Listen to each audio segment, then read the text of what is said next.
প্রিয় দর্শক, আসসালামু আলাইকুম। দক্ষিণ হাতিয়ার বাসানসর নিয়ে আমার কবিতা।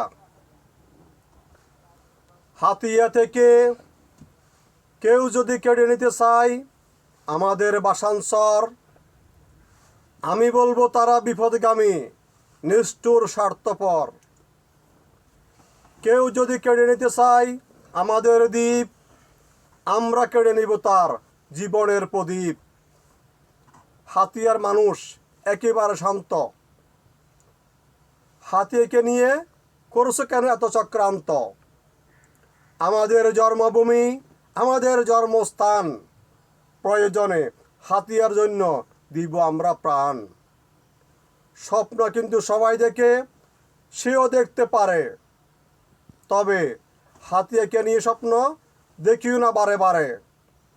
পাগলের সুখ মনে মনে, রাত হলে আকাশের তারা গণে, তবু গণা হয় না শেষ।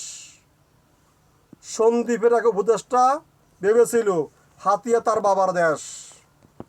ভিডিওটা কেমন হলো জানাবেন। আল্লাহ হাফেজ।